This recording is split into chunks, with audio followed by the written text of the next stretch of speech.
Ya, vamos a partir esta clase revisando la solución que me mandó Felipe de la tarea 5.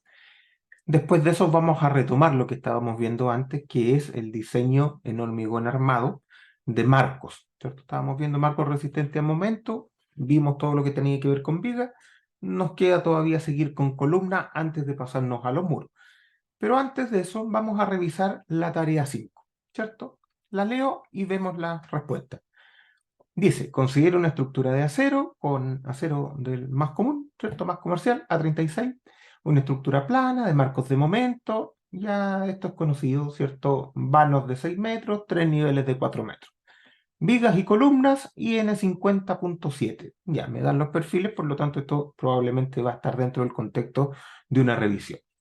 Dice, asume que se monta un equipo en nivel de techo, el cual puede ser modelado mediante dos cargas nodales de 50 toneladas. Ya hemos hecho esas cosas antes. La única fuente de masa es el equipo. ¿Ya? Esto es simplemente porque sí, ¿cierto? En general, las fuentes de masa van a ser todos los pesos, las cargas permanentes, incluso una parte de la carga viva o las cargas operacionales. Eso es lo que típicamente uno considera como masa sísmica. Sin embargo, en este caso yo les estoy pidiendo que solo consideren el equipo. Porque sí, nomás, no hay una razón para eso, no es que haya que hacerlo. Ahora, en estructuras de acero es bien común que el peso estructural sea poco significativo al lado de las demás cargas. Eso es lo más común. En el caso de hormigón armado, eso no es así. En el hormigón armado, ¿cierto? Como los elementos son grandes, masivos, tienden a ser un porcentaje importante de la masa y en algunos casos, por ejemplo, los edificios de departamento, edificios de oficina, en realidad casi toda la masa viene del peso estructural. ¿Ya? Entonces, cuidado con estas cosas. Bien, ¿qué hay que hacer? Dice, realiza un análisis modal horizontal. Ok, grafique las primeras tres formas modales, determine los periodos, ya, eso lo sabemos hacer. Realiza un análisis modal espectral con 2369 del 2023. Considere zona 3, suelo B, I igual 1 y otros parámetros definidos en la norma. Ya, o sea, hay que leer la norma para encontrar los parámetros. Básicamente los parámetros que aquí están faltando, ¿cierto? Son el R y el chi, el factor de modificación de la respuesta y el amortiguamiento que vamos a usar en el análisis. Son esas dos cosas las que nos interesa mirar de la norma. Bien, determine el corte basal para la carga sísmica de diseño. No olvide verificar que se encuentre sobre el mínimo. Claro, como son marcos de momento, no es tan extraño que el corte vaya a estar por debajo del mínimo. Son estructuras que son relativamente flexibles. Entonces hay que tener cuidado con esa parte. El marco arrastrado, en estricto rigor también hay que mirarlo, pero no pasa. Un marco arrastrado es una estructura esencialmente rígida, por lo tanto no va a topar en el corte mínimo de manera común, por lo menos. ¿Ya? Bien, letra número C, como decían por ahí, considera el método de diseño ASD. Bien, podría ser el RFD también, pero aquí estamos pidiendo ASD. Y la combinación de cargas D más SX. Ok, donde D es el peso del equipo solamente, y SX es la carga sísmica horizontal, claro, proveniente del análisis modal espectral horizontal. No estamos considerando carga vertical. Bueno, excelente, funciona. Bien, verifique si las vigas y columnas cumplen con resistencia requerida. No considera el capítulo 8 y define las resistencias de acuerdo a la 427. Claro, todavía no estamos incorporando los requisitos de diseño sísmico específicamente. Estamos viendo aquí simplemente los requisitos generales que nos pediría una estructura de acero. ¿Ya? Bien. Y dice, algunas guías, dice, las vigas puede usar un LV de un cuarto. Eso es bastante típico pensando que llegan normalmente vigas por los lados del eje débil y impiden el volcamiento en algunos puntos, así que esto es bastante común. No es de siempre, pero es bastante común. En las columnas, bueno, el LV tiene que ser el entrepiso, siempre eso es así. Es el KLI y el KLZ, L medio. Claro, en las columnas es bastante normal que nosotros tengamos, en estructuras de acero por lo menos, marcos de momento en una dirección y arriostramientos en la otra dirección. Eso es lo más común. Entonces, claro, en el eje fuerte tenemos marcos de momento y en el eje débil vamos a tener marcos arriostrados y ahí también es bastante típico que hayan restrictores de pandeo. Por eso dice aquí que el pandeo en el eje débil y el pandeo torsional puro están restringidos en la mitad del entrepiso. que es algo relativamente común. Dice, evalúe el KLX, ya, o sea, el coeficiente de luz efectiva en el eje fuerte, usando grados de empotramiento, ¿cierto? Dice, evalúe utilizando grados de empotramiento. Le puse que use el CD igual a 1,7, para que no se complique tanto, ¿ya? Eso es un número conservador, ¿cierto? El C sub B de una columna normalmente está asociado a diagramas de momento con curvatura doble, y eso tiene un C sub B que es notablemente mayor que 1.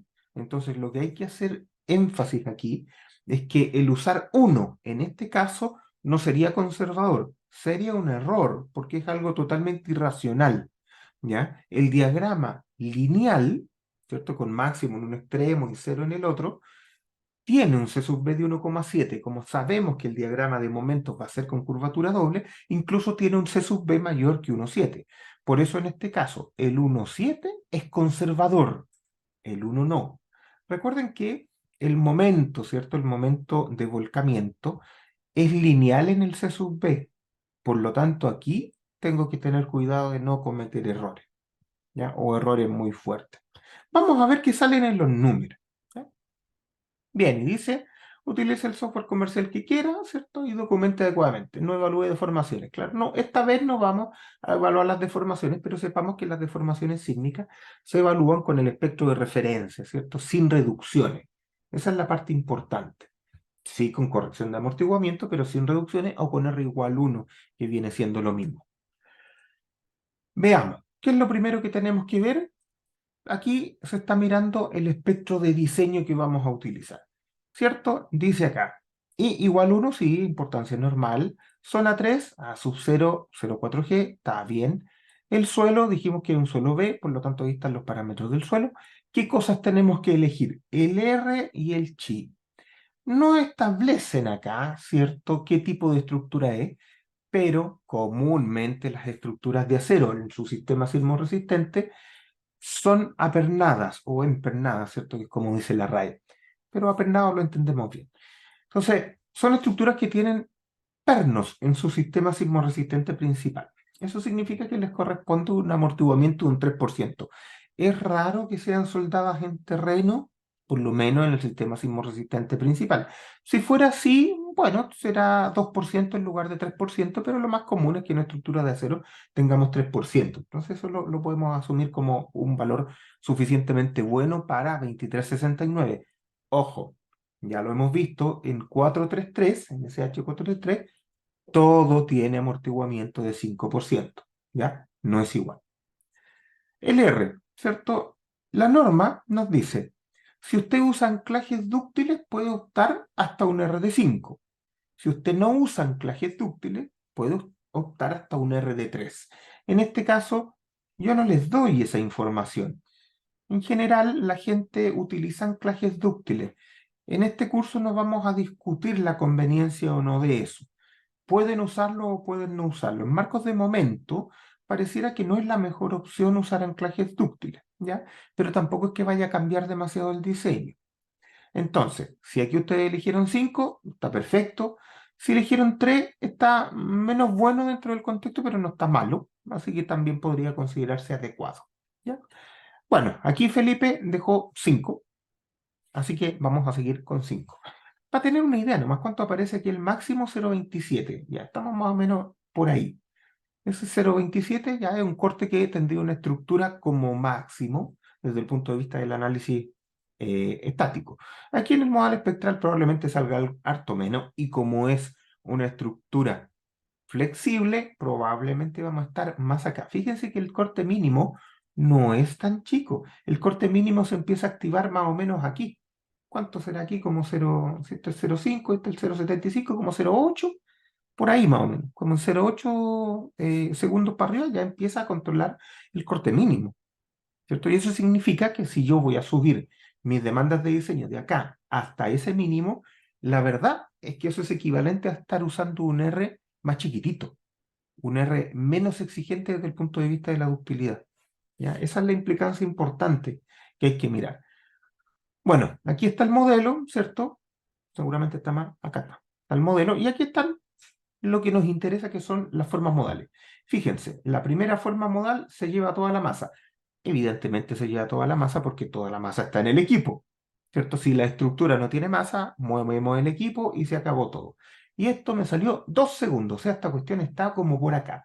Fíjense, hay que hacer una amplificación bastante fuerte para llegar al mínimo. Esto tiene bueno, tiene varias implicancias, pero también esto significa que esta estructura estaba, o está, mejor dicho, porque esta cuestión no la vamos a arreglar, la estamos revisando, está demasiado flexible, ¿ya? La herramienta corte mínimo lo que busca, en líneas generales, ¿cierto? Bueno, a través de exigir una resistencia lateral mínima, lo que realmente busca es que las estructuras tengan una rigidez lateral mínima. Ese es el objetivo de estas cosas. Es una manera indirecta de hacer una estructura con un mínimo de robustez, ¿ya? Aquí, claro, nosotros vamos a tener que subir el corte acá, ¿cierto? Probablemente vamos a estar con un R notablemente más chico que el 5 al que inicialmente optamos, ¿ya? Y vamos a ver qué sale de esta cosa. Veamos entonces. Aquí está el modelito, ¿cierto? Está el modelito en risa que se hizo esta vez, en risa 2D. Ahí están. Ojo, yo les digo un análisis modal para después pasar a modal espectral lateral. En este caso, evidentemente, como la estructura responde solo en un modo, podríamos usar el análisis estático y da lo mismo. Fíjense aquí, dado que la masa solo está en estos nodos, el modo lateral, el único que puede existir es este de primer modo, que fue el que se evaluó. Pero los otros modos ya no son laterales, porque no hay más masa lateral que mover. Entonces empiezan a ser verticales. Se fijan, el segundo modo es vertical, el tercer modo también es vertical. No le interesa a nadie porque no vamos a usar la flexibilidad vertical. Pero fíjense, como el primer modo llevó toda la masa, ya los otros modos no son horizontales. Bueno, veamos qué aparece aquí. Dice el peso sísmico 100, claro, porque es solo el equipo. Corte mínimo 10%, claro, el tradicional de toda la vida. O sea, el corte mínimo como carga sería 10 toneladas. ¿Cuál es el que me sale del análisis modal espectral? 2,7. Significa que tengo que amplificar 3,68 veces. Y esta cosa es súper importante, ¿cierto? Significa que si yo voy a aumentar 3,68 veces, entonces el R que yo estaba pensando que tenía, que era 5, ya no es ese, ¿cierto? 5 dividido en 3,68 me da 1,35. Significa que esta estructura en realidad va a estar trabajando con un R1, un R efectivo de 1,35, que es incluso menor que el 1,5, que es el que me permitiría hacer análisis elástico sin ningún tipo de detallamiento sísmico. O sea, esta estructura con el R que ahora le estamos pidiendo, 1,35, no tiene por qué cumplir ningún detallamiento de ductilidad, porque estamos echando mano solo de la sobreresistencia. Ahora, claro, eso sería en el escenario que esta cuestión cumpliera, ¿ya? Que no lo sabemos todavía. Sigamos viendo. Dice entonces acá, combinación. Esta es la combinación D más S, pero como el S era este, lo tenemos que amplificar por este cociente. Entonces ahí se está amplificando por ese cociente. ¿Qué nos sale? Cargas axiales, ¿cierto? Sale un máximo de 65, un mínimo de 35. Ya, como aquí nosotros estamos buscando validar la columna de acero y la columna es la misma en toda la altura, ¿cierto? Y las dos columnas son iguales y como esta cosa es simétrica, en realidad lo que nos va a interesar es la columna en su condición de compresión máxima, ¿ya? Entonces nos van a interesar los 65 muy por sobre los 35, ¿ya? El corte. Los cortes que aparecen aquí, ¿cierto? Son cortes relativamente bajos, ¿cierto? 5 toneladas, una cosa que pareciera que estas columnas las podrían llevar sin problema. Ahora acuérdense que el problema en los marcos de momento no es el corte en la viga o en la columna, es el corte en la zona panel, que en este caso no necesitamos verificarlo, ¿cierto? Pero si tuviéramos que resolver esta estructura desde un punto de vista real, el mayor cuidado lo tendríamos que tener en las zonas panel, ¿cierto? Con el refuerzo de zona panel y con los atizadores de continuidad. Bien, aquí no nos va a interesar demasiado. Sigamos viendo qué cosas salen. Los momentos, ¿cierto? ¿Qué momentos salieron? Bueno, siempre el momento más grande en este tipo de cosas tiene que estar en el empotramiento por una razón obvia, porque el empotramiento es el único punto que no gira. Y si es el único punto que no gira, va a tener que ser el que tiene más momento. Todos los demás giran y con eso se relaja un poco el momento que van recibiendo. Eso por lo menos es lo típico. Ahora, en este caso, no fue así. Miren, es una cosa rara porque tenemos un equipo montado en el techo. Démosle un minuto a todos estos valores. En este punto, por ejemplo, sale 11,6. Sí, parece que ahí anduvo mejor que los 14 de acá abajo, sí. Pero aquí sale un valor grande, fíjense, sale en 17,9, en 18. Esta es una cosa media rara, pero como viene de un análisis hecho con software y sabemos que está bien hechito, entonces le vamos a creer. Ahora fíjense, nosotros tenemos distintas condiciones aquí para verificar. Este 17, perdón, 19 está en este elemento, ya no está en el de abajo. ¿Se fijan? El de abajo tiene 16. Entonces tendríamos que mirar más o menos cómo andan las cargas axiales. El de arriba tiene 54, el de abajo tiene 60, el de abajo tiene 65. La verdad es que no aumentan demasiado hacia abajo. A lo mejor tendríamos que mirar, en lugar de la columna más abajo, tendríamos que mirar la de arriba. Guardémosla por ahí porque podría tener un problema eso. ¿Ya? Bueno, aquí dice cargas en columna, 65, ¿cierto? Con 14. Ya, aquí hay un tema. Aquí Felipe no sé si cometió un error, pero aquí falta. En estricto rigor uno tiene que verificar todas las columnas para todas las condiciones que correspondan. Y aquí, por ejemplo, nos falta la combinación del 18 con 54. A lo mejor la combinación de 18 con 54 podría controlar. No lo sé todavía, pero puede ser un candidato. Ahora, en las vigas, bueno, en las vigas es re fácil porque las vigas no tienen carga axial, ¿cierto? O no carga axial relevante, por lo tanto me interesa solo el máximo momento y es ese. Muy fácil la viga. El coeficiente de luz efectiva de la columna, ¿cierto? Nosotros dijimos calcúlelos con grado de empotramiento, aquí está, ¿cierto? El cálculo con grado de empotramiento y da un 1,38. Es bastante razonable, ¿cierto? Si nosotros tuviéramos una columna que no gira arriba y se puede desplazar lateralmente, bueno, el K ideal sería 1. Si la viga arriba tuviera una rótula y se pudiera desplazar lateralmente, el K ideal sería 2. Por lo tanto, yo sé que el K está entre 1 y 2. Alguien podría decir, bueno, póngale 2 y no se complique. Depende, depende. Si ese 2 hace que no controle el pandeo en el eje fuerte, a lo mejor no tengo que afinar más. ¿Ya? Pero aquí lo calculamos y dio 1,38. ¿Cierto? Bastante buen valor, podemos seguir con ese. Entonces, veamos, flexo con presión biaxial, entonces esta es la columna. La columna tiene 4 metros, ¿cierto? Ahí está el KX 1,4, el KI 0,5, que lo teníamos de dato, compresión de 65 y momento de 14,4. Aquí es donde teníamos que mirar con cuidado estos valores.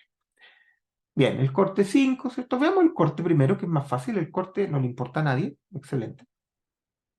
Veamos acá, tiene un lambda de 42. Veamos las razones de radio de giro. Ah, fíjense. En I tiene menos de la mitad del radio de giro. Ya, entonces esta cosa igual podría necesitar el 1,4 para las condiciones que tenemos. Bien, da lo mismo. Fíjense que en compresión ya tiene harta compresión. Después en flexión, ¿cierto? Con el C sub B dio 1,7, ¿cierto? Y un LB, aquí el LB se asume en 400, ¿ya? Para la columna. Entonces, veamos acá cómo anduvo esta cosa. El MP es 2000, el MN partido en omega es 1,22. Ya, entonces a lo mejor aquí le podríamos sacar todavía un poquito más de punta al lápiz al C sub B, pero no mucho. Bueno, dio aquí que la flexión en X es 1,18. El factor de utilización conjunto me da 1,9. Evidentemente esta columna no cumple, está muy fuera de lo que uno podría eh, pedirle a esta columna en una estructura estable. Pero aquí también hay un punto a comentar, ¿cierto? No estamos seguros de que este 1,9 sea el máximo. Quizás faltó verificar aquí, ¿cierto? La carga un poquito más chica de compresión y un poquito más grande de flexión. ¿cierto? Podría ser, porque como la flexión ya está pasada, podría estar contribuyendo más al factor de utilización conjunto. Entonces aquí, para efectos prácticos igual nos dio, pero faltó verificar el otro punto también. En estricto rigor, como les digo, tenemos que verificar todos los puntos, no solo la columna más abajo. Aunque lo común es que sea la columna del primer piso la que controle. No está claro. Bueno, para el caso de la viga, ¿qué necesitamos? Bueno, el LX, ahí está, 600, claro, para el pandeón X. LI 150, claro, el LI es igual al LB para efectos de esta planillita que está acá. Ahí está el momento. Y quedó trabajando a 1,47, evidentemente tampoco funciona la viga. O sea, esta estructura en líneas generales está pésima desde el punto de vista de la resistencia, ¿cierto? Tendríamos que subir mucho la resistencia de esto. ¿Ya? Bueno, eso era la primera parte de la tarea. La segunda, leámoslo, dice, considera una estructura de hormigón armado G25 a 630-420. Esto es lo típico que tenemos, ¿cierto? G25 significa un F sub C' de 250 kilos por centímetro cuadrado. Un acero de refuerzo A63-420 es el que tiene una fluencia de 4200, fluencia nominal, ¿cierto? Y un recubrimiento al eje de 5, que es lo más o menos, lo que tenemos normalmente, ¿cierto? Para armadura axial. Aquí no hay nada raro. Una estructura plana de marcos de momento. Bien, vanos de 6 metros, niveles de 4 metros, ya, o sea, las mismas dimensiones generales que vimos en la estructura anterior. Vigas y columnas corresponden a lo indicado en la figura. Ya, aquí le estoy dando armaduras axiales, estribos, de todo, en vigas y columnas. Bien. Asuma que se monta un equipo a nivel de techo, el cual puede ser modelado por cargas verticales de 100 toneladas. Ya, o sea, tenemos 200 toneladas de equipo. Bien. No desprecia el peso propio. Claro, porque como un hormigón armado es importante. Bien, realice análisis modal.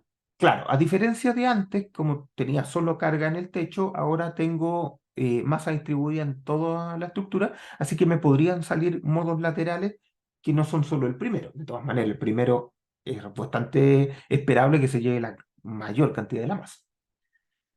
Bien, realice un modal espectral con 2369. Ya, esto también es industrial. Otra vez, zona 3, suelo 2 y 1. Y otros parámetros que usted defina. Verifique y corte. Ya, no olvide verificar que se encuentre entre el máximo y el mínimo. Bueno, no tenemos máximo ya, pues si el espectro tiene su máximo. Considere el RFD, claro, porque en el RFD se diseña el hormigón armado. Y combinaciones de carga 1,2D, 1,4S, 1,9D, 1,4S. Aquí aparecen dos porque en el hormigón armado, ¿cierto? Tenemos que verificar un rango de compresiones en columna y esto nos permite hacer eso. Bien, D es el peso propio de la estructura y el equipo, o sea, toda la carga que aparece por ahí. SX es la carga sísmica de diseño. Bien, verifique si vigas y columnas cumplen. No considera requisitos especiales de diseño en hormigón armado. Ya, o sea, los requisitos que estamos viendo en clase para marcos de momento no son aplicables todavía a esto. Los requisitos de ductilidad. Solo le vamos a pedir resistencia para efectos de esta tarea. Dice, solo aplique las resistencias generales de 430. Bien, utilice el software que quiera, no evalúe deformación. Miremos un poquito. Tenemos una columna de 60 por 60 con, aquí dice, 3 fierros de 12 a 100. Ah, esos son los estribos. Tiene un estribo perimetral, dos estribos centrales, ya, bien. 16 barras del 22 axiales, 5, 5, 3 y 3. Ok, una columna totalmente simétrica con una buena armadura axial. Las vigas son de 700 por 400, claro, un poquito más angosta que la columna. Tiene 4 fierros, por lo tanto la posibilidad de interferencia con los fierros de la columna es bastante baja, ¿cierto? Porque pasan por aquí.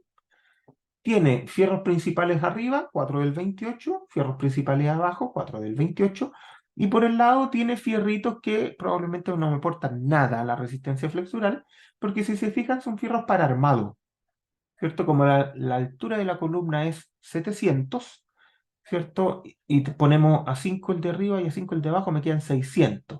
600, 1, 2, 3, 4 espacios. O sea, estos son como 15 centímetros.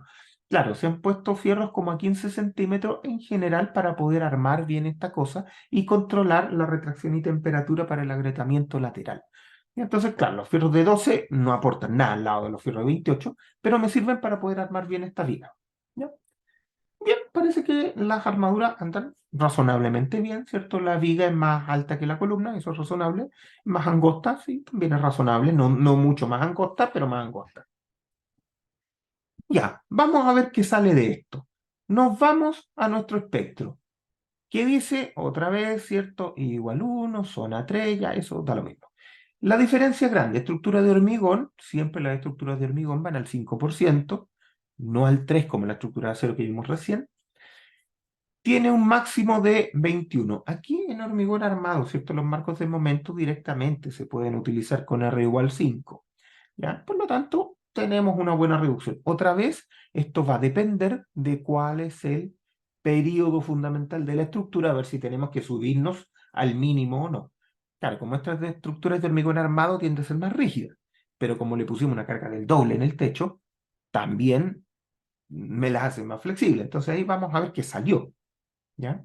Cuando lo pasamos por el software, ¿qué nos sale? Nos sale que tiene un periodo de 0,9. Ya, un periodo bastante más chico que la otra, ya no es comparable. Igual se lleva el 95% de la masa a eso.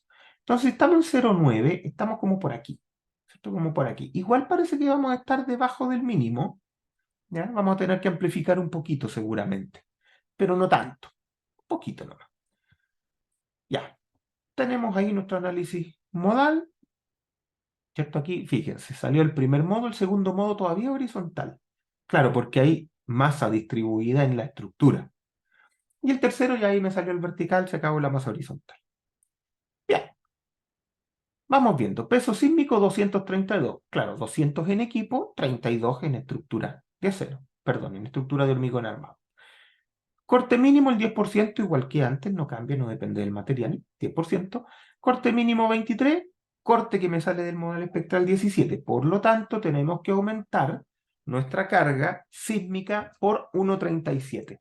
¿Qué significa eso? Que el 5 que teníamos originalmente de R, dividido en 1,37, me sale 3,6. O sea, en estricto rigor, nosotros estábamos trabajando aquí con un R1 o un R efectivo de 3,6, no de 5. La gran importancia de eso es que nuestra estructura tiene un consumo de ductilidad bastante menor que el que pensábamos, ¿cierto? Porque un R de 3,6 ya tiene una alta componente de sobreresistencia. Entonces, eso me ayuda bastante, por lo menos, a saber que mi estructura, si es que cumpliera, no está tan expuesta a un daño muy fuerte. ¿Ya? Sigamos adelante con lo que nos pide la norma. Lo primero, de las combinaciones. Me sale que para la combinación 1-2, ¿cierto? Me está saliendo 168 acá de compresión y 90 de compresión. A diferencia del acero, aquí no solo me interesa la máxima compresión, me interesa también la mínima compresión o la potencial tracción. ¿Por qué? Porque recuerden que la resistencia flexural de una columna depende del nivel de carga axial que tenga. ¿Ya? Entonces aquí no me sirve ir al tiro a la máxima compresión ni ir a la tracción o a la mínima compresión. Tengo que tener cuidado con esto. ¿Ya? Corte. En general el corte está desacoplado de esto otro. Aquí si se fijan el corte de diseño, 16 toneladas, no, no es mucho, no nos interesa demasiado. ¿Ya? Entonces, ok, seguramente lo vamos a cumplir. Después nos vamos a dar cuenta en clase que al pedirle corte por capacidad la cosa cambia. Ya. Pero aquí tenemos las cargas axiales, van entre 90 y 190. Cargas de momento, ¿cierto? Para esa misma combinación. En realidad las cargas de momento no van a cambiar dependiendo de la combinación, porque como vienen todas del sismo. Pero bueno, ¿qué cargas tenemos? Acá tenemos 37, 31. Miren, aquí apareció un 54, ¿no? Pero es un 54 que viene de la viga. Vale, ya. Aquí tenemos 45. Este es el que más nos interesa. O sea, tenemos 46 con una carga axial máxima y mínima. Veamos aquí qué fue lo que resumió Felipe. Dice, en columnas tenemos 190 con 46 y también tenemos 90 con 45. Ah, ya, puso la del otro lado. Bien. Estos probablemente son puntos que nos interesa ver muy bien si están dentro de la curva de interacción. Esfuerzo de corte se ve chiquitito, probablemente esta cuestión no sea un problema. Vigas, harto momento. Aquí hay un momento grande. Bien, sigamos viendo. Con la otra combinación. ¿Qué nos sale? 153 y 56. Ya, aquí no, nos empieza a importar este valor. El corte no subió, así que da lo mismo. Los momentos son más o menos lo mismo. Entonces, básicamente, ¿qué nos sumó? Ya, esto no nos interesa porque teníamos una carga axial mayor con el mismo momento. ¿Sí? Así que esa controla. Pero aquí, este nos interesa porque aquí tenemos menos carga axial con un momento que ya conocíamos. Entonces, este punto nos interesa harto. Claro, en general, uno cuando hace curvas de interacción para columna, mete todos los puntos adentro nomás y lo que dé sirve y lo que no, no, y todos contentos con eso. ¿Ya? Veamos. La columna primero, ¿cierto? La metimos aquí a una herramienta que tenemos. Metemos aquí y nos sale la curva de interacción y ahí están los puntitos. Los puntitos están todos adentro, por lo tanto, esta cosa cumple. Ojo, cumple hoy día, que no estamos pidiendo requisitos sísmicos de ningún tipo. Quizás si le pidiéramos requisitos sísmicos no sería tan fácil el cumplimiento. Pero hoy día, por lo menos, esto parece cumplir, ¿cierto? Ahí están los puntitos, ahí están todos adentro. ¿Cuál es el que controla de todo eso? Pareciera que el que está más abajo, ¿cierto? Si yo pienso que cuando el sismo crezca, ¿cierto? Porque el sismo cuando se eleva me da más carga lateral y la carga lateral me aumenta el momento. Seguro me aumenta la carga axial también, pero me aumenta más el momento. Entonces, ¿cuál sería como la trayectoria de este punto? ¿Cierto? Si uno hace esto, este punto, ¿de dónde se movería si yo le empiezo a subir el sismo? Lo primero, seguro para allá, pero también le va a subir un poco la compresión, entonces a lo mejor va a subir para allá. Entonces a lo mejor puede llegar acá, no lo sé. Pero normalmente el punto que tiene menos compresión o que llega a tener tracción es uno de los que más me molesta. ¿Ya? Bueno, da lo mismo porque en este caso está cumpliendo. El corte no le importa a nadie. Como no es corte por capacidad todavía, está ampliamente tomado con lo que le pusimos. La viga, ¿cómo anduvo la viga?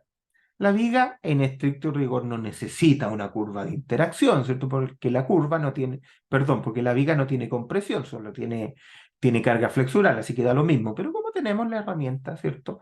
Metimos aquí la viga a esto y tiene compresión cero. ¿Cómo tiene compresión cero? Cae aquí. La viga quedó muy al borde. Ahora, si se fijan, si la viga tuviera un poco de tracción, claro, se nos va a la punta del cerro porque resiste menos, y si tuviera compresión, le empieza a generar una mayor resistencia a flexión. Pero en general las vigas uno las evalúa con carga axial cero porque la carga axial que tienen es muy, muy pequeña. ¿Ya? Bueno, la viga aquí parece que es la que quedó más justita. Desde el punto de vista del corte, esta tenía harto más corte. ¿Y cuánto tiene? 0,5. Todavía le queda bastante. ¿Ya? Entonces, por aquí no hay un problema. A lo mejor si evaluáramos el corte por capacidad, ahí sí habría un problema. ¿Cierto? Como aprendimos en la clase anterior. Bien, para efectos prácticos y para efectos de la tarea, entonces parece que la estructura de hormigón cumple, si es que no aplicamos requisitos de ductilidad sísmica. La estructura de acero no cumple por ninguna parte. ¿Ya? O sea, le faltó resistencia y de ahí para adelante los requisitos de utilidad, vaya a saber uno. ¿Ya? Eso con la tarea. Consultas de esta tarea, comentarios de la tarea, nada, nada. Ya, seguimos entonces. Me guardo la tarea, ya, no me sirve más. ¿Desea guardar los cambios? No, ¿para qué?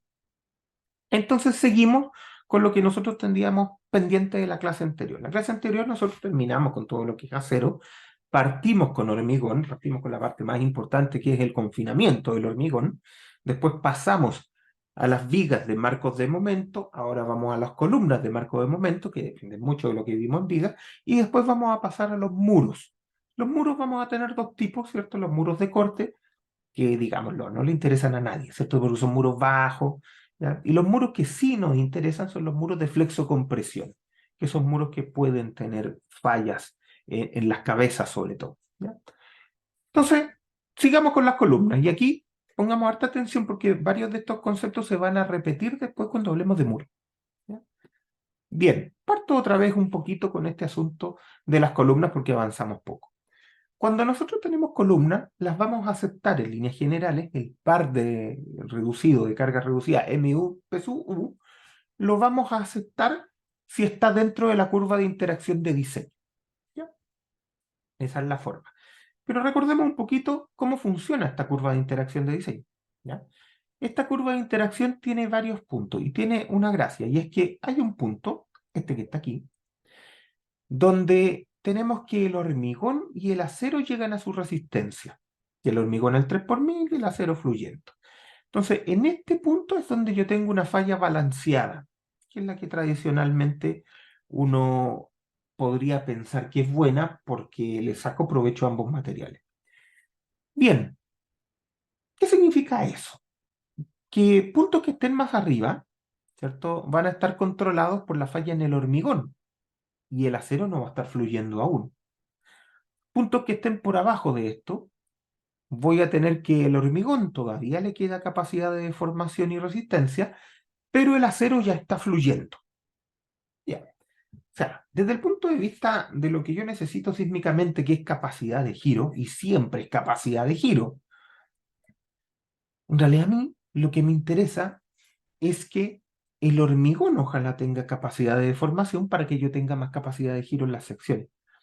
¿Qué significa eso? Que si de una manera muy simplista, ¿cierto? Vamos a aprovechar que esta cosa me permite dibujar aquí el zoom. Si yo estoy, ¿cierto? Por debajo de este punto, me queda todavía capacidad de deformación en el acero. El acero ya está fluyendo, por lo tanto puede deformarse más. Y como el hormigón todavía no ha llegado a su máximo, también se puede deformar. O sea, por debajo de esa línea yo tengo una capacidad de giro natural. O sea, las secciones son dúctiles de manera natural. Si yo estoy por arriba de esta línea, por definición el acero no ha fluido y el hormigón ha llegado al 3 por 1000. Por lo tanto, de aquí para arriba, yo no tengo una capacidad de giro natural importante. ¿Ya? Para lograr una capacidad de giro por arriba de esta línea, yo voy a tener que darle al hormigón un confinamiento importante para que pueda superar su deformación del 3 o 4 por 1000. Ya vimos, ¿cierto? Que en realidad el 3 por 1000 es teórico, pero el hormigón se empieza a desprender más o menos al 4 por 1000. Estamos por arriba de eso. Vamos a tener que confinar el hormigón para tener la posibilidad de que se deforme más y así poder generar giros en las secciones más importantes. Entonces, para análisis sísmico o diseño sismorresistente de secciones que necesiten girar, lo claro es que yo debería estar por debajo de esa línea, no por arriba. Ahora, claro, ¿dónde está esta línea? Fácil, está en el punto de balance, sí, pero eso es difícil de saber. En general, esta línea, y yo sé que depende de mil cosas distintas, pero en general esta línea está más o menos en el 30-35% del F sub C'. O sea, si yo digo 35% del F sub C' por el área nominal de la sección, me sale esta línea. Y más o menos de ahí para abajo, yo tengo posibilidad de ductilidad. De ahí para arriba, tengo, pero me empieza a costar bastante.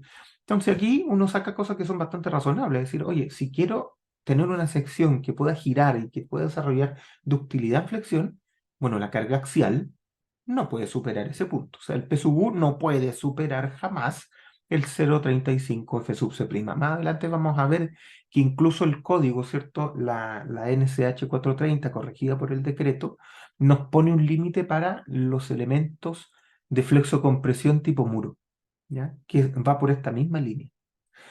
Entonces, sepamos esto. Si tenemos columnas con alta compresión, su capacidad de giro va a ser baja. Si tenemos columnas con baja compresión, su capacidad de giro va a ser mayor. Ahora, ¿qué es alta compresión y qué es baja compresión? Bueno, eso depende básicamente de la resistencia a la compresión de la sección. Ese es el punto. O sea, básicamente para tener mayor capacidad de giro, necesito más hormigón, porque así voy a estar bajando de acá, ¿cierto? Y ahí voy a tener capacidad para que las barras se estiren. Entonces, ojo, desde este punto de vista, el problema del confinamiento se reduce a decir, necesito más hormigón y no necesitaría confinar, porque si yo tengo un puntito por acá arriba y pongo más hormigón, ese puntito se me baja para acá y tiene capacidad de giro natural. Entonces alguien dirá, bueno, le pongo columnas más grandes y estamos listos. No siempre es tan fácil, ¿cierto? Las columnas son elementos que consumen espacio en planta. Por lo tanto, desde el punto de vista arquitectónico, yo quiero siempre que las columnas sean lo más chico posible, porque son los metros cuadrados en planta los que yo vendo después. Entonces, queremos columnas pequeñas o lo más chico posible. Y eso hace que muchas veces uno no pueda hacer la columna más grande, sino que tenga que ir por el lado de los confinamientos. Lo mismo en los muros. Alguien dirá, este problema es reparecido en un muro de flexocompresión. Necesitaré más muro, más espesor de muro, más sección de muro, lo que usted quiera. Sí, en líneas generales sí, es eso lo que necesito, más hormigón, pero no siempre es llegar y poner más hormigón, porque, insisto, usted disminuye la superficie libre en la planta, y eso es lo que se vende, eso es lo caro, ¿ya? Entonces, cuidado con esas cosas, no siempre podemos hacer los elementos tan grandes como lo queremos, ¿ya? Otro problema que vamos a tener, ¿cierto? Y eso lo miramos un poquito al lado, cuando nosotros queramos diseñar los marcos de momento de hormigón armado. Lo primero es que en hormigón armado, ¿cierto? Y aquí ya vamos a estar más en contexto de 433, ¿cierto? Cuando hablemos de edificios urbanos, vamos a hablar de edificios de departamentos, edificios de oficina. Estamos en el contexto de NSH 433 y ya no en 2369. Bueno, y en este contexto las cargas amplificadas no existen, ¿ya? El concepto sigue siendo bueno y sería aplicable absolutamente, pero no existen, ¿ya? En 433 se ocupan R mayores. Como los R son notablemente mayores, en general aquí sí se puede hacer diseño por capacidad. Y eso nos lleva a que los marcos de momento típicamente tengan un R grande. Y como tienen un R grande, ¿cierto? Las secciones van a ser relativamente más pequeñas y ahí vamos a aplicar en general diseño por capacidad. Entonces, en general, tampoco es que necesitemos las cargas amplificadas. Recuerden que las cargas amplificadas nacen de una necesidad práctica de no poder ejecutar el diseño por capacidad, ¿ya? Pero aquí, en 4.3 con R más grande, tenemos la posibilidad del diseño por capacidad. Eso significa que nosotros los nudos, por ejemplo, nos va a interesar que la viga pueda desarrollar toda su potencial giro, toda su plastificación, y las barras que entran al nudo de la columna se pueden desarrollar bien para que la viga pueda generar el giro. Desde ese punto de vista también nosotros vamos a necesitar que las columnas, y eso siempre pasa, las columnas no colapsen.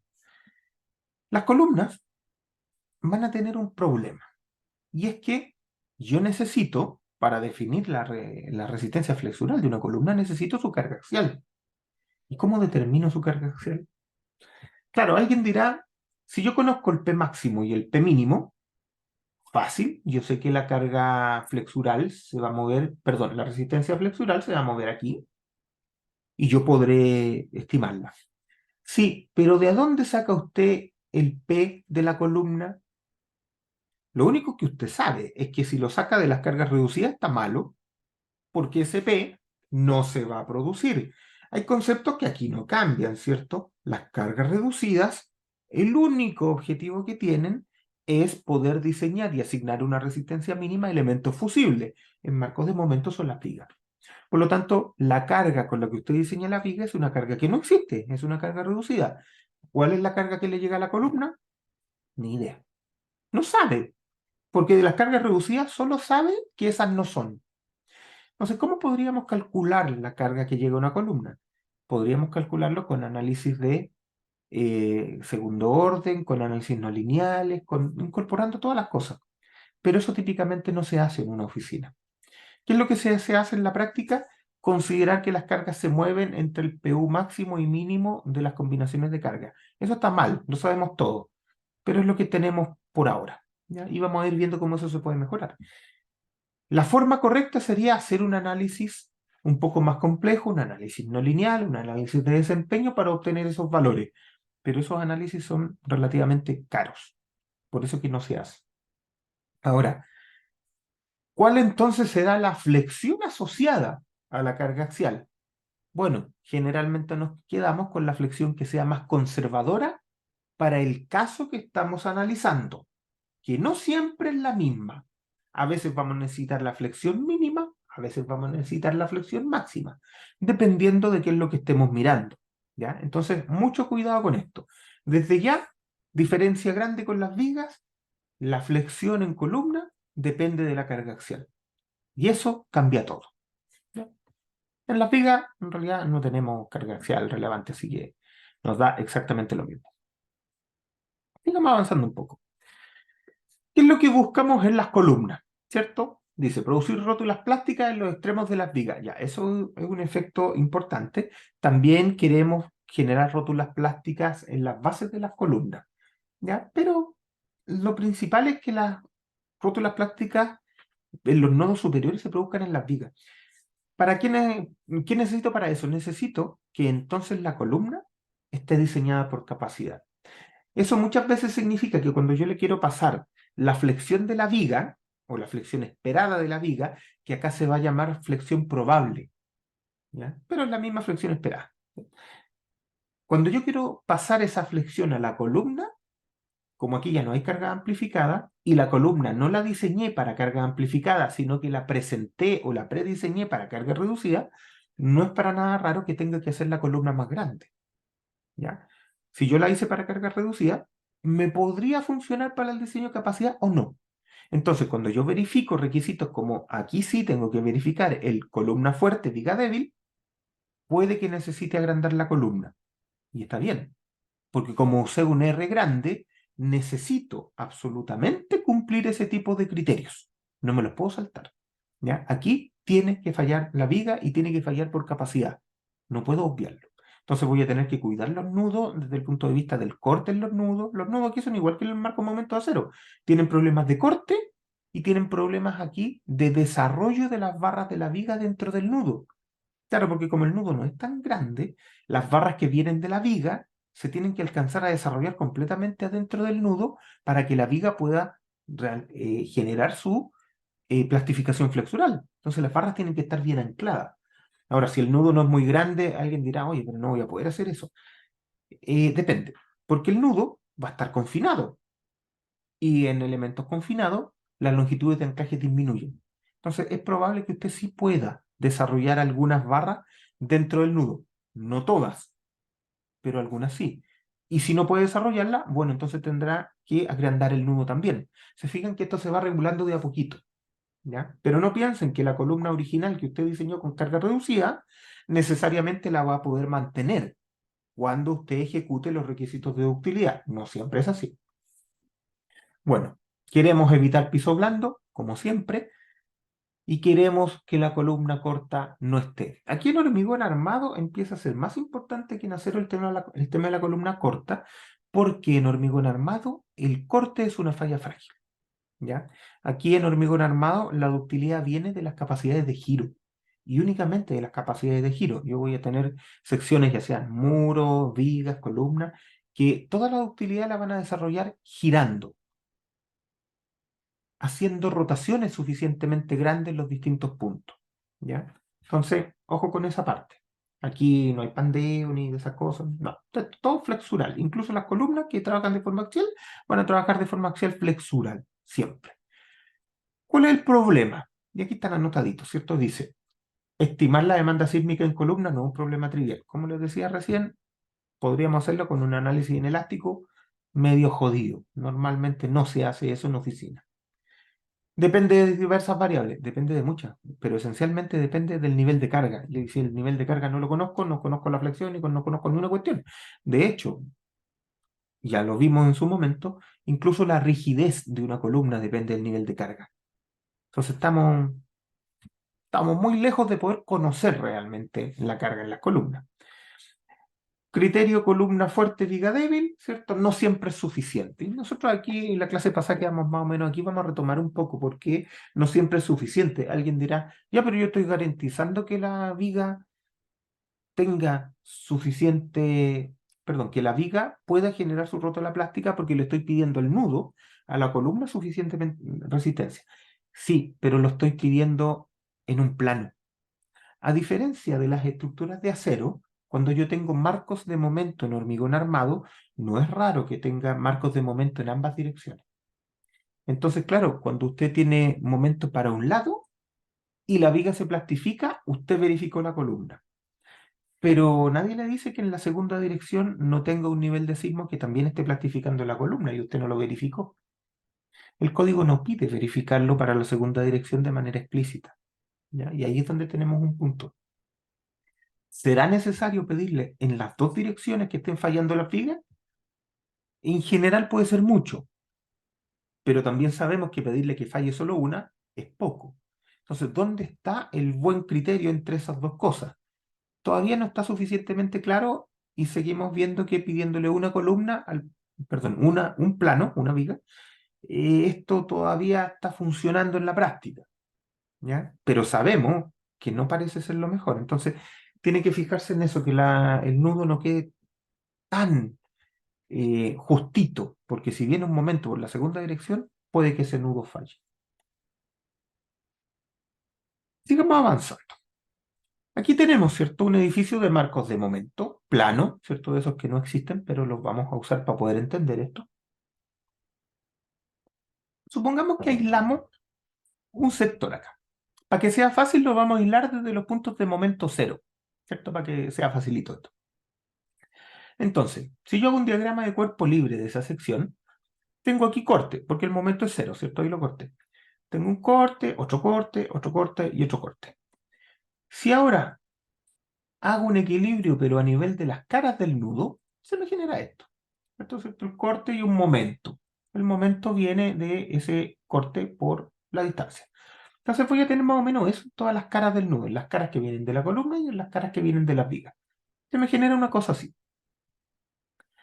Si hago un equilibrio, ¿cierto? El equilibrio tiene más o menos esa forma. Entonces, de alguna manera me quedan las sumatorias de los momentos en columna por este lado y los momentos en viga por el otro. Para que yo pueda cumplir mi criterio de columna fuerte, viga débil, aquí yo debería decir, ok, entonces las sumatorias de los momentos que resiste la columna tiene que ser mayor a la sumatoria de los momentos que se pueden llegar a generar en la viga. Entonces, claro, por este lado, yo voy a tener los momentos probables en la viga. Y por este lado yo voy a tener resistencias, los φmn de la columna. Pero aquí otra vez, ¿cuál es el φmn de una columna? Volvámonos a una diapositiva. ¿Cuál es el φmn de una columna? Cualquiera. Depende de la carga axial. Y entonces, ¿cuál tendré que poner aquí? Porque aquí es el criterio columna fuerte, viga débil. Ya, entonces voy a tener que poner todas las combinaciones posibles. Ya, por el lado de la viga, la verdad es que los momentos no van a variar porque no tiene carga axial importante. Y por este otro lado, entonces me interesa la menor resistencia. ¿Cuál es la menor resistencia? Mucha gente dice, oiga, la menor resistencia es esta porque tiene carga axial cero. No. ¿Y si tiene tracción? Si esta cosa tiene tracción, tengo menos resistencia. ¿Y cómo puedo garantizar yo que la columna no tenga tracción? Bueno, puedo garantizarlo solo con un análisis inelástico. Pero ya le dije, típicamente no lo hacemos. Lo que se hace en la práctica es decir, mira, voy a tomar la menor carga axial que yo tenga y ese va a ser el momento de mínima resistencia. ¿Ya? Y ese va a ser el que yo voy a poner en este criterio. La verdad es que eso no es la mejor opción. Yo le diría que si va a elegir uno, parta con este. Parta con este, con carga cero. Porque no es tan común en columnas de marcos de edificios reales con R alto que las tracciones sean importantes. Entonces, parta con este. Parta con ese, ¿cierto? Con carga cero, carga axial cero, ¿qué momento me da? Si eso cumple, estamos todos contentos y seguimos. Si no cumple, entonces hay que empezar a pensarlo más. ¿Ya?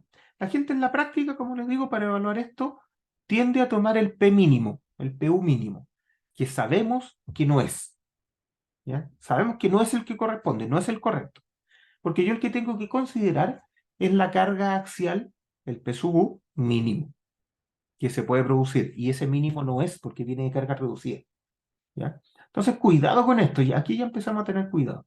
Entonces ya, ok, vamos a cumplir esto de la mejor forma que podamos. Pero esto sigue siendo plano. Si lo cumplo, estoy cumpliendo en el plano. ¿Y qué pasa si viene una segunda dirección? Aquí estamos mirando en planta el nudo. Entonces le pueden llegar vigas por este plano y por ese plano. Nosotros acabamos de garantizar que por este plano funciona el criterio columna fuerte viga débil. Pero, ¿y por el otro lado? Porque aquí, claro, pusimos un sismo a 45 grados, pero no tiene que tener 45 grados, puede tener 20, ¿cierto? Porque las deformaciones que va a generar en el lado corto a lo mejor son notablemente menores. Digamos que los giros son lineales con el sismo. O sea, si yo pongo 100% para acá y 30 para allá, que es lo mínimo que puedo poner, uno dirá, ya, los giros que están acá son mucho más grandes que los giros que hay allá. Sí, pero con giros pequeños esta cosa ya está llegando a su flexión máxima. Entonces, no es para nada raro que yo tenga flexión en las dos direcciones y esto genera un corte en el nudo que es muy grande. ¿Ya? Entonces, ojo con eso. Esto no lo pide el código, no me pide que yo en las dos direcciones plastifique las vigas, pero sepamos que puede pasar. Entonces, por eso le digo, cuando usted cumpla este criterio, columna fuerte, viga débil, póngale aquí lo más conservador que pueda, ¿ya? Porque está dejando afuera un montón de otras cosas que podrían ser importantes. ¿Es suficiente el criterio columna fuerte, viga débil? Claro, cuando tenemos un edificio que responde en el primer modo, sí, las vigas van a estar flectándose cuando la columna tenga ahí sus máximos momentos. Pero en edificios altos que responden, por ejemplo, en el segundo modo, fíjense acá, esta es la segunda forma modal de un edificio alto. Aquí tengo que las columnas toman mucho momento sin que las vigas tengan momento. Entonces aquí el criterio columna fuerte, viga débil será suficiente. Capaz que no. A lo mejor sí, a lo mejor no. No lo sé. Pero genera duda. Porque yo aquí me doy cuenta de que la columna puede tener flexiones en ausencia de flexión en la viga. Cosa rara, ¿cierto? Que a lo mejor no es tan intuitivo, pero puede pasar. Entonces, ojo con este asunto del criterio columna fuerte, viga débil. Aquí es súper importante. En marcos de hormigón armado es súper importante, sobre todo en el contexto de 433, porque los R son grandecitos. Entonces, yo necesito garantizar ductilidad. Desde ese punto de vista, hay que cuidar mucho los elementos verticales, las columnas en este caso. Entonces, si no lo cumplo, bueno, tendré que subir la columna, tendré, si es necesario, que poner más acero, pero es la columna el elemento resistente que tengo que cuidar a todo evento. La viga es el fusible. Ya, entonces, cuidado con esto. Sigamos avanzando. Estimación del esfuerzo de corte en columna. Claro, tengo columna fuerte, viga débil, lo vimos desde el punto de vista de la flexión, pero eso también me conduce a que pueda haber un corte muy grande en columna. ¿Eh?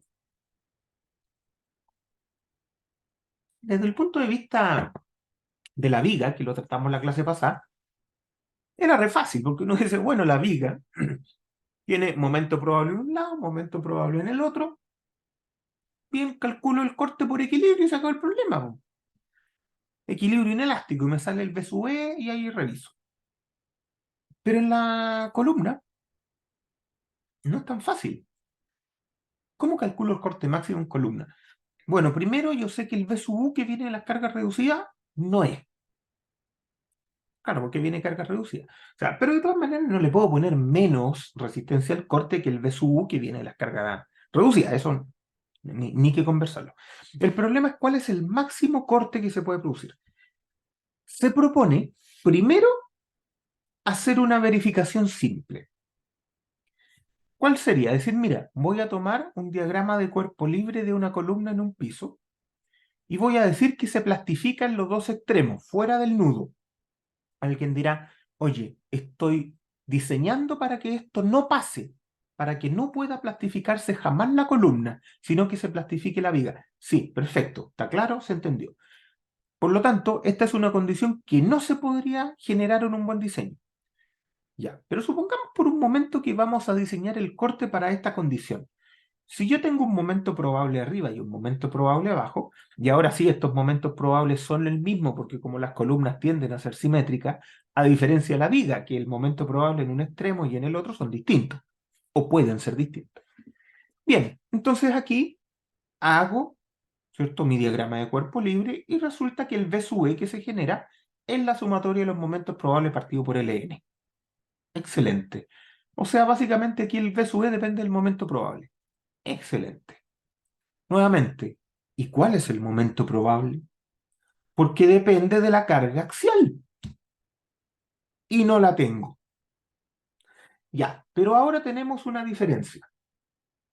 Antes, para el criterio columna fuerte, viga débil, yo necesitaba el momento más chico que pudiera resistir la columna, cuyo primer candidato es el que tiene compresión cero. Pero aquí, ¿cierto? Como yo necesito maximizar el corte, en realidad me sirve usar el momento probable más grande que se pueda producir. Y ese es fácil, ¿cierto? Ese es un puro candidato y es el puntito de acá porque es el momento de balance. ¿Ya? Entonces, este momento sí lo conozco, entonces lo puedo poner sin ningún problema. ¿Cuál es el problema? Si yo lo conozco, no hay ningún problema. Entonces, ¿por qué habría un problema? Sí, porque este momento es notablemente mayor a este de acá. Es muy grande este de aquí comparado con el de acá. Entonces, en realidad, le estoy pidiendo harto. Aún así, ¿cuál sería la forma de trabajar esto? Es decir, mira, voy a estimar el PU máximo y ver si en realidad llega hasta acá. A lo mejor mis PU se mueven, voy a inventar, se mueven como de por aquí para abajo nomás. En la vida real no es probable. En la vida real es probable que en sus columnas usted llegue a PU que están más o menos por aquí. Puede hacer el análisis, ¿ya? Pero si usted puede poner corte para este nivel, la cosa anda bien. Yo le recomiendo, en principio, que este M probable sea el de balance, ¿ya? Entonces, bien, este es el de balance y con eso yo genero un B sub E. Ustedes dirán, ya, pero aquí ya pusiste el criterio conservador sobre conservador, porque esto no va a alcanzar el momento probable, menos va a alcanzar el probable máximo. Por lo tanto, este B sub E es un estimador superior. Sí, este B sub E al que estamos llegando con esta lógica es un máximo posible. ¿Será un máximo probable? Quizás no. Es un máximo posible. Es bien distinto. ¿Cuál es el asunto? Más adelante vamos a ver que hay unos requisitos para confinar columnas. ¿Cómo se confinan las columnas? Con estribos. Y los estribos que yo voy a tener que poner para confinar esa columna son hartos, son muy exigentes. No es para nada raro que esos estribos de confinamiento aguanten este corte. Por lo tanto, aquí lo lógico sería decir, mira, primero, le voy a poner los estribos de confinamiento, ¿ya? Están, le pusimos los estribos de confinamiento. Y voy a verificar si para este corte máximo posible, esos estribos son capaces de tomar el corte. Una amplia cantidad de veces va a ser que sí. Si no son capaces, a lo mejor ahí yo puedo pensar, oye, sabéis que a lo mejor este valor es muy grande. Ahora, si le falta poquito, yo le pondría un poco más de estribo. Si le falta por el doble, jamás me ha pasado. Pero si le falta por el doble, a lo mejor ahí ya vale la pena hacer un análisis sofisticado para obtener el corte, porque significa que su estructura es un poquito rara y vale la pena ponerle más tiempo, ¿ya? Pero ojo, esta forma tan simplista, tan simiesca quizás de analizar esta cosa, funciona muy bien en la vida real. Claro, algún investigador me diría, pero tú eres tonto que le va a poner el máximo. Sí, pero esto es en la vida real y yo tengo que entregar los planos con las armaduras para poder ir a hacer el edificio, ¿ya? Entonces, ¿qué es lo que me interesa a mí? Me interesa algo que me defina los fierros que necesito poner, ¿ya? En la práctica, nosotros no hacemos análisis más allá de lo que me cambia un resultado útil. Por ejemplo, si yo no le voy a poder bajar los fierros, no voy a refinar el análisis. ¿Para qué? Si ya los que le puse son los mínimos que le puedo poner, no voy a darle más vuelta. Yo refino el análisis, hago mejor ingeniería en la medida que yo puedo generar un impacto en el diseño. El diseño es lo que yo elegí poner en los planos y que se va a construir. Entonces, yo afino hasta impactos en el diseño. Lo que no impacta el diseño, no afino. Esa es una política general de producción, ¿ya? Entonces, cuidado con ese tipo de cosas. No tiene que estar perfecto, tiene que estar bueno, tiene que estar suficiente. Tengo que quedarme tranquilo con lo que estoy haciendo. Ese es el concepto acá. Bien, con esto podemos enfierrar al corte a las columnas o verificar el corte. Sigamos avanzando. ¿Cómo podremos estimar el esfuerzo axial? ¿Cierto? Yo ya les he adelantado algunas cositas. ¿Cuál es el problema grande? Que con cargas grandes, ¿cierto? Carga sísmica, la carga axial varía mucho, varía demasiado. Puede ir de compresiones muy altas hasta incluso tener tracción. Compresiones muy chicas a tracción. Como ustedes ven en la curva de interacción, ¿cierto? Si llego a tener tracciones, si estoy por debajo de este eje, la resistencia flexural cae muy rápidamente. Por lo tanto, esa columna primero pierde rigidez, además de perder resistencia. Entonces, son cosas que a nosotros no nos gusta tener mucho. Ahora, sí sabemos que en una columna sísmica nosotros quisiéramos siempre estar debajo de este punto, del punto de balance, porque eso nos genera capacidad de giro, ¿cierto? Como sale en el monito de acá. Yo voy generando más capacidad de giro en la medida que me alejo hacia abajo de este nivel. Y en la medida que subo de este nivel, tengo poca y nada capacidad de giro. Le tengo que proveer capacidad de giro mediante confinamiento. Entonces ahí es donde tenemos que tener harto cuidado. No es difícil estar bajo este punto, por lo menos para cargas normales reducidas, ¿cierto? O sea, si yo calculo las columnas por cargas reducidas y me sale un punto acá arriba, yo necesito más sección y necesito ponerlo por lo menos de ahí para abajo. Eso es clarísimo. Ojalá ustedes también pudieran tener esa libertad y discutirla con arquitectos, lo que ustedes quieran, ¿ya? Pero la idea es tener el puntito sísmico. El estático no, el estático puede estar por ahí arriba, si nos da lo mismo. Esas son cargas que tienen dirección y sentido y no tienen ductilidad, así que no nos interesa. Pero cuando hablamos del punto de vista sísmico, los puntos sísmicos deberían estar de aquí para abajo. Quizás alguna vez no voy a poder y van a estar un poco más arriba, pero el objetivo es que estén de ahí para abajo. ¿Cuál es la manera de bajarlo? Ponerle más sección a la columna. Listo. Entonces, de aquí para abajo voy a andar bien.